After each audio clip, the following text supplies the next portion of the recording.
The BMW R 1300 RS and the R 1300 RT claim to offer top-level touring capabilities along with a high degree of riding dynamics. But which one manages this balancing act better? That's what we're going to find out today.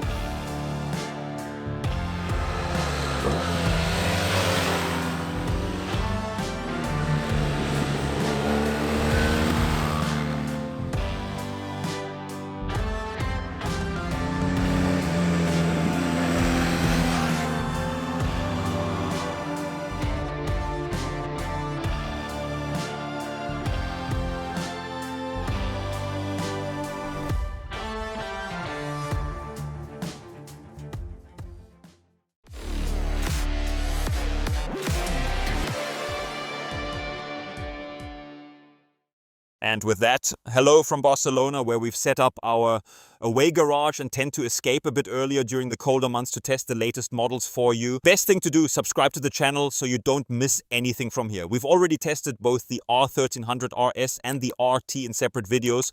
We've done motor vlogs with them. You can check all of that out. And now we're doing a short comparison because BMW is making pretty similar claims for both bikes.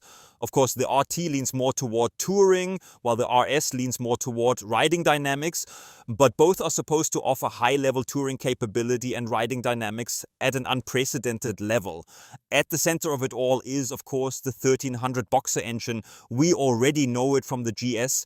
It's significantly more dynamic, more eager to rev than the old 1250 Boxer. We're talking 1300 cubic centimeters, 145 horsepower, 149 Newton meters of torque. Around that, there's a new frame, a sheet metal shell steel frame with an aluminum die-cast rear subframe and electronics everywhere, of course, at the highest level. If you want all the specs side by side in detail, you'll find them linked in the video description. I'll just quickly go over the key differences. As we know, the RT is significantly bulkier, 281 kilograms, ready to ride with a 24-liter tank. In comparison, the RS comes in at 245 kilograms, ready to ride, and a 17-liter tank. On the RT, we've got slightly longer suspension travel, just under 149 millimeters at the front and 148 millimeters at the rear, while the RS sits at around 140 millimeters. Otherwise, both bikes come packed with electronics, including semi-active suspension, dynamic ESA as standard. But up front, there's a key difference. The RS uses a 47 millimeter upside-down fork, while the RT features a telelever, the Evo telelever, as known from BMW's other 1300 models. Both of them are extremely well equipped, especially when it comes to electronics. For example, both come with the optional advanced feature package for the semi-active suspension, which we'll get into a bit later. Beyond that, this RS here is in the performance spec, so you've got all sorts of extra bling, like the sport package, plus dynamic upgrade, sport brakes, electronic features like riding modes pro, and so on. But if you look past the fundamental size differences, they actually feel quite similar in many ways. For example, they run the same tire setup, 100 20/70/17 at the front and 100 90/55/17 at the rear.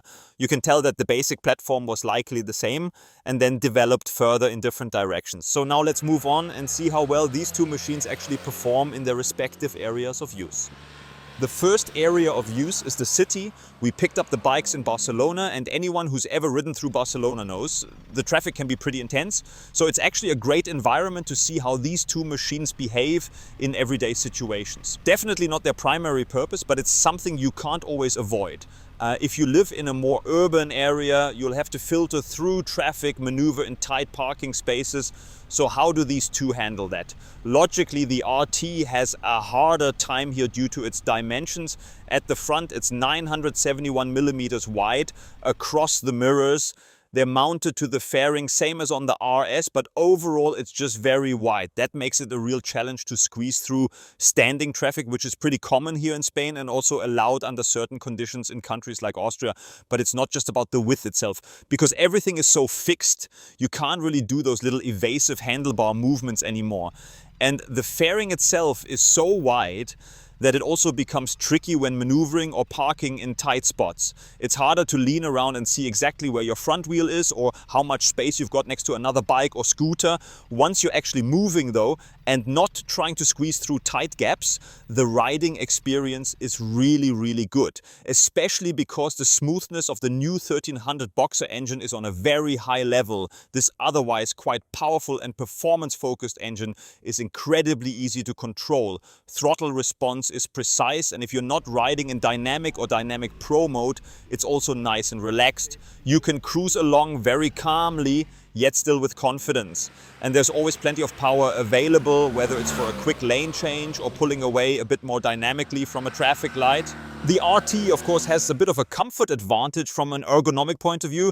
If you're riding through the city for a longer period, you're sitting more upright, you've got a slightly better overview, and you don't get pressure on your wrists as quickly if you're not actively holding body tension all the time, like you might have to do on the RS. Although if you slide all the way forward on the seat of the RS, you only need the slightest amount of body tension and your hands are already completely relaxed and free. So the ergonomics of the RS are by no means radically sporty, but still, the RT clearly has the comfort advantage because of the more upright position, because the seat is noticeably wider and more comfortable, and also because our test bike here is equipped with ASA, BMW's automatic shifting system. That would also be available as an option for the RS, but our RS here is set up in the classic way with a conventional gearbox and quick shifter, Shift Assistant Pro, and the ASA really shines, especially in the city. You don't have to constantly use the clutch, and especially with this big 1300 engine, repeated clutch work in stop and go traffic can start to put some strain on your forearm over time. That's something you completely avoid on the RT. Quick word on ASA, I already talked about it quite a bit in the GS test, so if you want more detailed impressions, check out those videos. But briefly, I think it's one of the best systems on the market when it comes to automatic shifting technologies, maybe leaving Honda aside as the benchmark. It works very intuitively. The shift points are, in my opinion, well chosen, and at any time you can also give input via the foot lever, which is also very intuitive if you want to be in a higher or lower gear than what the system has selected. And of course, there's also a full manual mode available. All in all, I think it's a very well-rounded system that doesn't deliver any unexpected gear changes that would annoy or surprise me. What both motorcycles can do, and yes, even the RS with the firmer sport suspension, is that thanks to the semi-active control, they managed to offer a very good compromise in suspension setup. It's not harsh or unpleasant when riding over manhole covers, bumps, or rough asphalt. It's comfortable enough to get through your everyday rides in a relaxed way and still feel composed. But comfort really becomes relevant in the next use case: touring.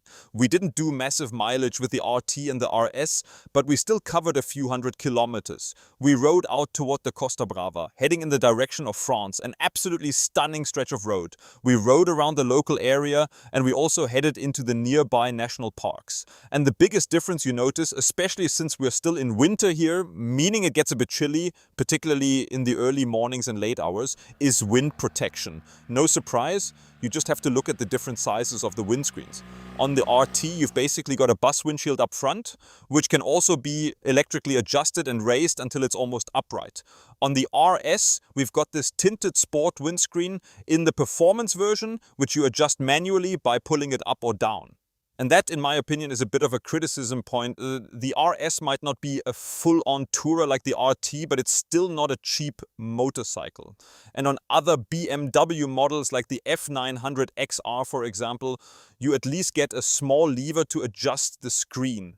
Why they completely skipped that here on the RS, I don't really understand. Even in the highest position at my height of 1.85 meters, the wind hits me right around chin level on the helmet. It gets pretty loud with noticeable turbulence.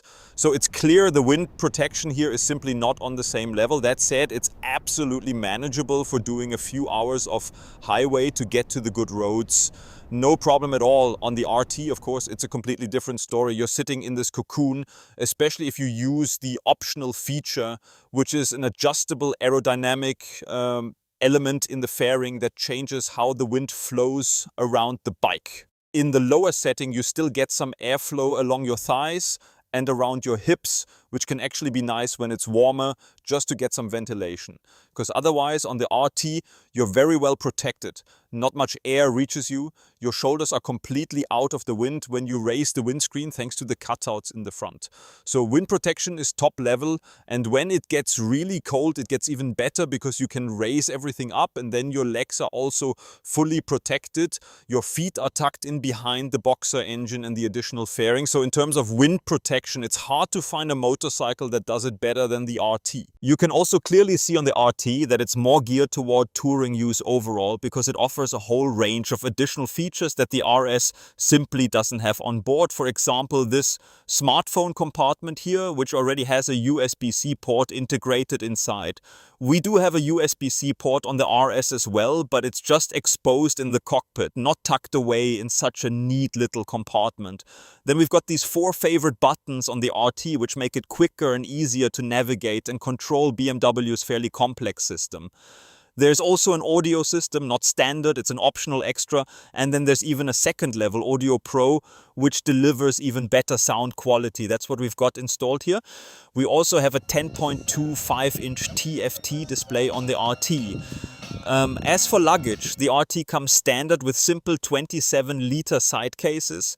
The Vario cases can be expanded to 33 liters and offer features like central locking, a USB-C port, another one in the left case, and even interior lighting. And a small side note, this system actually works noticeably better than on the GS Vario cases, simply because the mechanism for removing and opening the cases isn't as fiddly, but that's just a side remark. Of course, you can also get Vario cases for the RS if you tick the right boxes in the accessory configurator, so that's not something exclusive to the RT.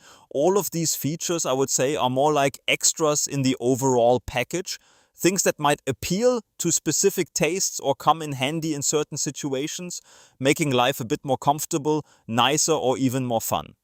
But the fact that both motorcycles are fundamentally very capable touring machines, that comes down to the core components. The engine is extremely versatile with strong torque in every situation, very relaxed to ride, yet still packed with performance for quick overtakes and so on. The ergonomics are well executed on both, more upright on the RT, a bit more active on the RS, but still in a sweet spot where it's not too extreme or tiring, even on longer highway stretches. And as is often the case with modern bikes aiming for versatility, the biggest advantage comes from the semi-active suspension. A conventional suspension setup is always a compromise, tuned for one specific use case. The semi-active system softens that compromise significantly. If you want to ride sportily, boom, it firms up electronically and gives you precision through the corners. If you want to cruise comfortably, you can dial it down, switch to comfort, eco or road mode, and just glide over bumps without being bothered by whatever the road throws at you. And both bikes can do that. The biggest difference in touring comfort probably shows up when riding two-up, because the RT is clearly designed for that and offers some well thought out features. First of all, it's simply much wider. Secondly, there's a passenger comfort package, actually the only package not fitted on this particular test bike. That includes a top case, but also, in addition to the heated passenger seat, heated grips for the passenger. I've never seen that on another motorcycle. There's a dedicated heating module here, so the passenger can warm their hands. And even the backrest pad on the top case is heated, so you can lean against it comfortably. That's something you just don't get on the RS. The space available is also significantly more limited. So if you want to make things as comfortable as possible for your passenger, the RT is the obvious choice. And if there's still any doubt, just look at the permitted total weight. The RT allows up to 510 kilograms for the combined weight of rider, passenger and bike. On the RS, that figure is 460 kilograms. Alright, enough about touring. Let's get to the promised and much talked about riding dynamics at the highest level. We've ridden some fantastic roads from our favorite test route in Olesa with its almost racetrack-like layout, all the way to the Costa Brava with slightly more mixed conditions, but still beautiful sequences of flowing corners. And the biggest difference I notice is, first of all, in the handling. The RT tips into lean a bit more willingly, it's more agile, which sounds paradoxical since it's the heavier bike, but you're sitting more upright on it, and that makes it easier and quicker to push it into corners or flick it from one side to the other. And now we come to the special feature we've got on this bike, an optional system for the semi-active suspension called DCA. That's something new. We've had DSA before, dynamic suspension adjustment, which the R1300 RS also has. But DCA stands for dynamic chassis adjustment. And that means the bike doesn't just adjust damping, ride height and spring rate in real time. It also actively changes the bike's geometry depending on the riding mode. In Dynamic or Dynamic Pro mode, the bike raises itself by 8 mm at the front and a full 30 mm at the rear. That results in a steeper steering head angle, making the RT more agile. You can really feel it when you're cruising in road mode. It feels more relaxed, a bit laid back with the front wheel somewhat further away. You still have full confidence in the very refined telelever system, something many BMW riders specifically appreciate and even buy the brand for. It works just as well here, but when you switch and say, all right, now I want to push it through the corners, the whole bike changes and you go with it. You move more toward the front, feel more connected to the front wheel, and can follow your intended line through the corners more precisely, even making corrections mid-lean. You also gain more lean angle. That system really impressed me. It's insane how fast and motivated you can hustle such a big machine through tight corners, especially because the engine, no surprise here, really shines as well. Loads of torque in every situation, firing you out of the corners. Personally, when riding dynamically, I prefer to use the ASA. In manual mode, it works great in automatic mode for relaxed cruising, but the system can't anticipate that you might want to use engine braking earlier before a corner.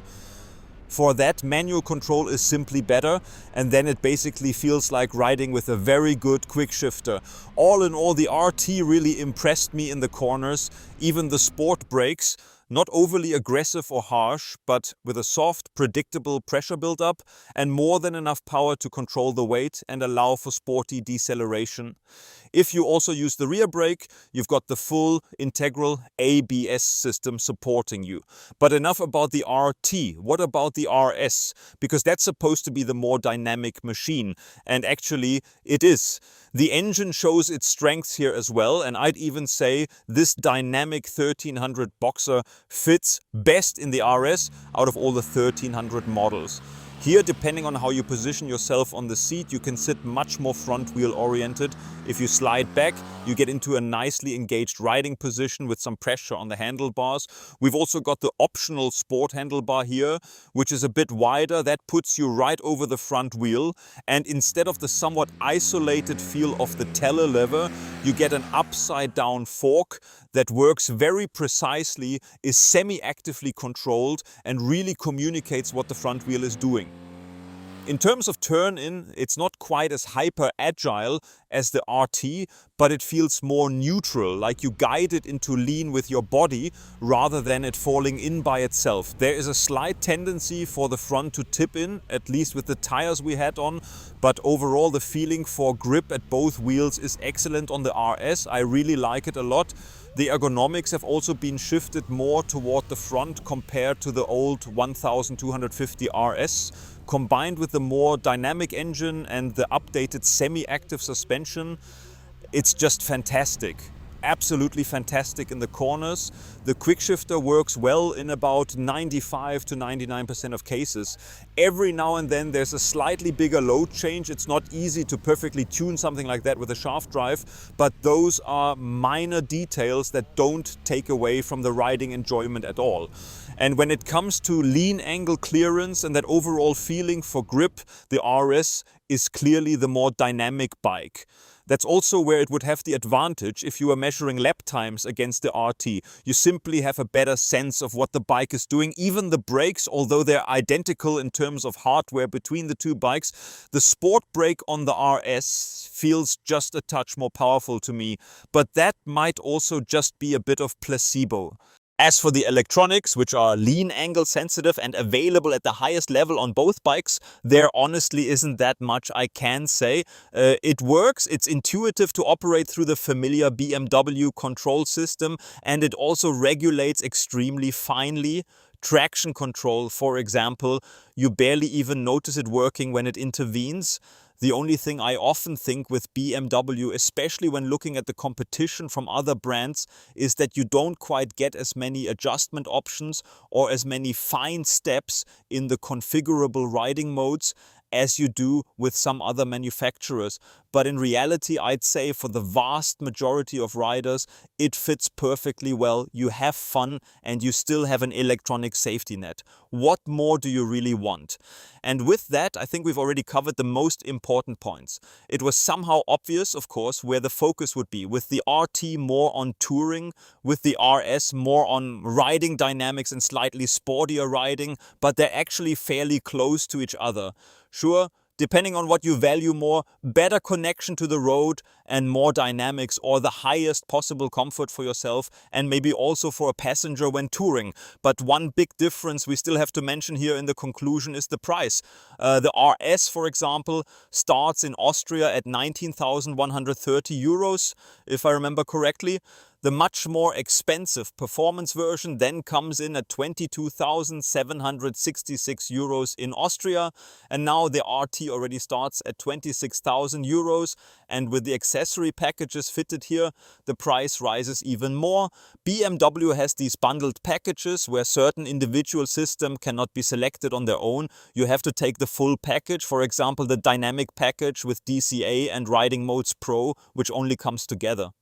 Okay, but then being forced, for example, with the dynamic package, which costs 1,500 euros, to also add Headlight Pro for another 500 euros, I don't quite understand that. And that pushes the price up in pretty big steps until we end up at almost 34,000 euros. And that's a serious number, because when I think about it, I can buy this RS here in performance spec just as it stands, and with that get an excellent corner hunting motorcycle with still very, very good touring qualities for just under 23,000 euros. Or I spend almost 34,000 euros and get an excellent touring motorcycle with very high dynamic capabilities. That's still about 10,000 euros. And because of that, I find the price performance level of the RT a bit tough in the end.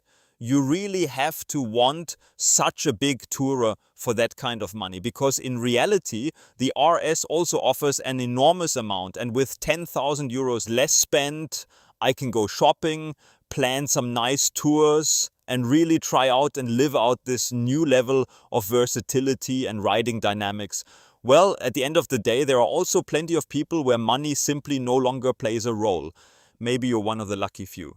So now I want to know your opinion. Which one is the more rounded overall package? Which one suits your taste better, the R1300 RS or the R1300 RT?